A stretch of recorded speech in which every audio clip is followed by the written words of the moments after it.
নির্বাচনের পরপরই সবাইকে আহ্বান জানাবো, আসুন আমরা মিলেমিশে কমপক্ষে 5টা বছর এই দেশ পরিচালনা করি। আমরা পারতাম একা একা নির্বাচন করতে, আমরা পুরানা বন্দোবস্ত আর চাই না।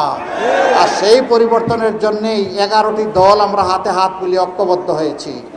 আমরা পারতাম একা একা নির্বাচন করতে, 300 আসনে আমাদের প্রার্থী দিতে, আমরা এটা করি নাই। আমরা চাই 10-এ মিলেই আমরা দেশটা গড়ব ইনশাআল্লাহ। এমনকি বর্তমান নির্বাচনে আমরা যারা পরস্পরের প্রতিদ্বন্দ্বী, আমরা ইনশাআল্লাহ যদি আপনাদের ভোটে নির্বাচিত হই, তাহলে আমরা নির্বাচনের পরপরই সবাইকে আহ্বান জানাবো, আসুন আমরা মিলেমিশে কমপক্ষে 5টা বছর এই দেশ পরিচালনা করি। তবে 3টা অনুরোধ আমাদের মানতে হবে।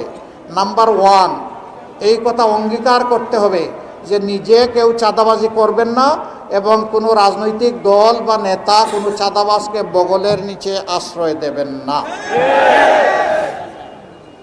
নিজে দুর্নীতি করবেন না, দুর্নীতিকে আশ্রয় দেবেন না। 2 নম্বর, সমাজে সকলের জন্য সমান বিচার, ন্যায় বিচার নিশ্চিত করা হবে। শিশুর জন্য যা, বৃদ্ধের জন্য তা, গরিবের জন্য যা, ধনীর জন্য তা। একজন ছোট্ট কর্মচারীর অপরাধের কারণে বিচারের মুখোমুখি তাতে হতে হবে যে শাস্তি তাকে পেতে হবে, একই অপরাধ দেশের প্রেসিডেন্ট করলে তাকেও ছাড় দেওয়া হবে না, সেই বিচারের আওতায় তাকেও আনা হবে ইনশাআল্লাহ।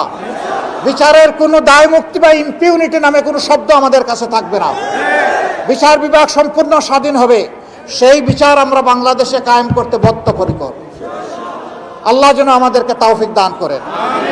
প্রিয় দেশবাসী, 3 নম্বর অনুরোধ আমাদের, এই যে পরিবর্তন চায় সারা দেশবাসী, বিশেষ করে আমাদের বুকের ধন, আমাদের কলিজার সন্তান যুব সমাজ, সেই পরিবর্তনের জন্য সংস্কারের প্রস্তাব এবং গণভোট, সেই গণভোটে হাও বলতে হবে।